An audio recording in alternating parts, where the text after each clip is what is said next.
Chioggia, la giunta di centrosinistra all'epoca, che è caduta proprio qui, cioè ha finito in quegli anni, poi vince il centrodestra, cade il centrodestra, ci sono le elezioni del ballottaggio proprio a Chioggia. La giunta di centrosinistra governata, non ricordo più da chi fosse il sindaco, aspetta che scusate, chi era il sindaco? Vabbè, non lo ricordo. Cosa fa? Riavvia il piano regolatorio nuovo. Chioggia vuol dire sottomarina, vuol dire pregi, insomma, vuol dire soldi. Era 20 anni che l'edilizia a Chioggia era bloccata, la nuova giunta di centrosinistra ritiene di ripartire con un piano regolatore. Mi dicono non scandaloso, cioè una cosa che era utile, insomma. Il crollo piccolo annusa l'affare, arriva e incomincia ad acquistare terreni, eccetera. La polizia lo controllava e interviene e blocca tutto. Vengono sui giornali l'affare, in qualche giornale ci fa anche il titolone, il gazzettino, eccetera. Galan interviene e dice il 26 settembre 2008: la vigilanza democratica antimafiosa è virtù da coltivare sempre e ovunque. Ma non c'è forse una perdita del senso della misura in certi titoli? Sconcertano, risponde il presidente dell'ordine degli giornalisti, le dichiarazioni rese Galan. Cioè Galan si arrabbia con i giornalisti perché hanno dato troppa visibilità all'intervento di Lo Piccolo e alla 'ndrangheta che entra a Chioggia. Quindi Galan è irritato perché si dà troppa pubblicità all'arrivo della mafia nel Veneto. C'è una risposta dei giornalisti e ovviamente il Gazzettino poi il giorno dopo scrive: usura targata Camorra tra Jesolo e Sandonà. Quindi alza il tono dicendo: adesso ti faccio vedere tutti i casi che ci sono di entrate.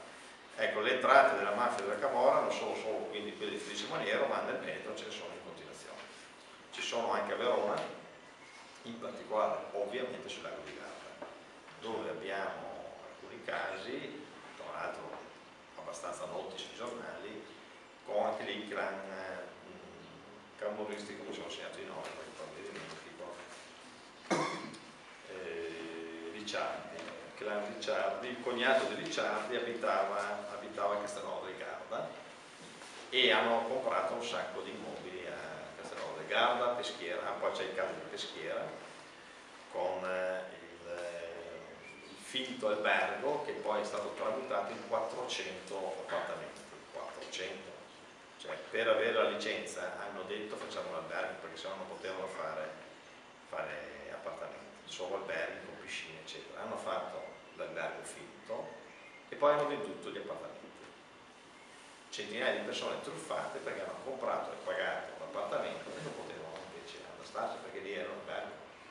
Quindi anche lì c'è la mano della criminalità organizzata e della mafia. Quindi, tanto per essere chiari, i rischi ci sono e ci saranno ancora. L'autodromo sosteneva che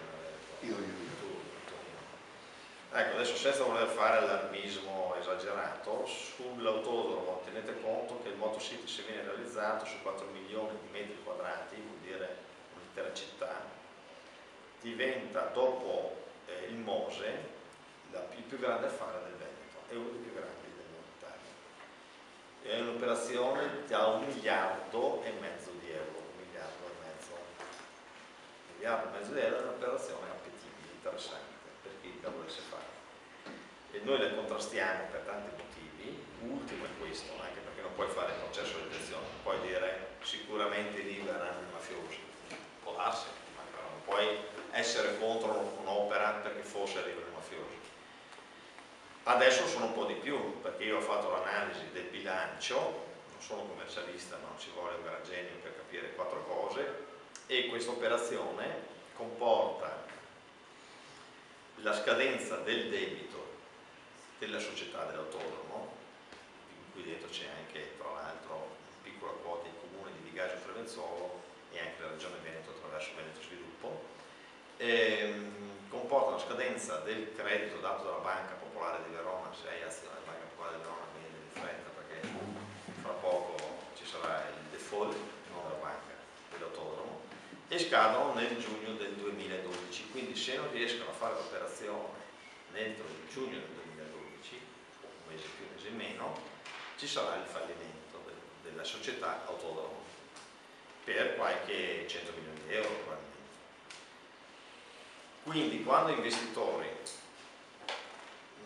tra i quali sono alcune società, una tra l'altro purtroppo collegata alla Lega delle Cooperative, che è la COP7, ci mettono decine di milioni di euro dentro un'operazione che rischia fallimento, perché se fra 6 mesi, no, fra un anno, non riescono a trovare altri investitori che comprano, li falliscono, vuol dire la rovina per loro, vuol dire che le 2 o 3 società private che sono entrate, vuol dire, vi faccio un esempio, per il direttore generale della COP7 e dell'altra società che si chiama una bresciana, che sono entrate, vuol dire aver portato la propria azienda al fallimento, vuol dire essere cacciato via, E quindi vuol dire cosa fate al loro posto? Siete disperati, a miti consigli arrivano. siete disperati e cercate qualsiasi persona che ci metta denaro, pur di salvarvi, salvate il vostro onore, poi si arrangino, poi tu vai via e lì arrivano i capitali della criminalità organizzata.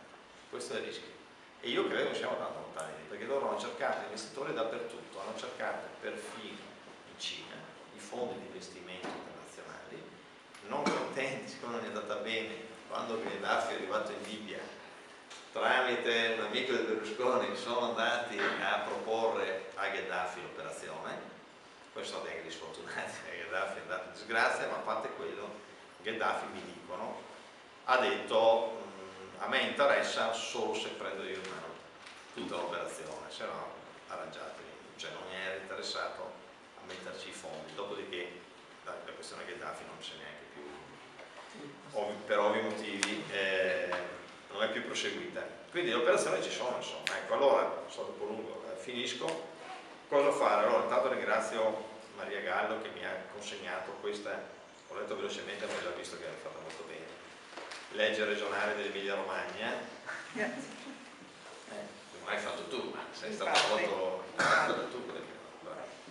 Che parla di misure per l'attuazione coordinata delle politiche regionali a favore della prevenzione del crimine organizzato. Quindi finalmente, diceva il magistrato, non si parla più di prevenzione, si parla solo di repressione, finalmente c'è qualcosa che parla di prevenzione. Ed è una legge che cerca appunto di portare la mentalità della legalità dentro le scuole e nella società. Su quello la regione può fare qualcosa.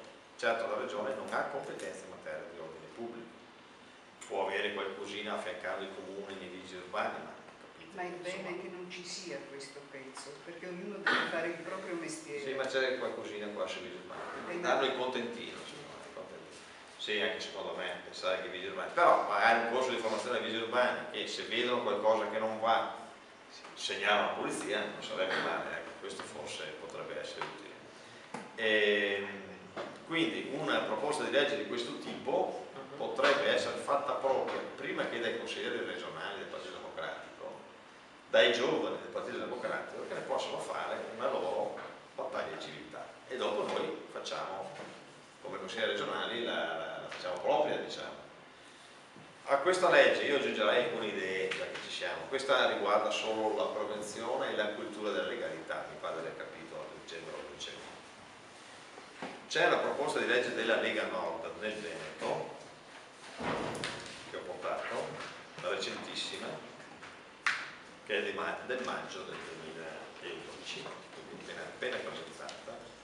Sistema regionale di coordinamento sul credito si chiama. Di fatto è un osservatorio a cui non credo molto perché è pieno di gente. Io quando vedo queste assemblee, rappresentanti di tutto il Veneto, di tutte le associazioni eccetera, che si mettono assieme per fare un osservatorio, mi sembra la solita legge bandiera della Lega, siccome che devono far vedere di proporre qualcosa, fanno la leggina di 3 articoli la cui unica sostanza è fare l'osservatorio sul credito, dicendo che così dove c'è l'usura eccetera eccetera si combatte la criminalità organizzata. Dopo questa cosa non darà mai importo, se anche non importo non costa nulla perché hanno previsto 5.000 euro di finanziamento. Però questo ci darà l'opportunità di fare una proposta nostra ed è più facile che passi se ci sono una proposta anche della maggioranza, cioè è più facile che si mettano assieme e quindi anche la nostra non diventa più la legge bandiera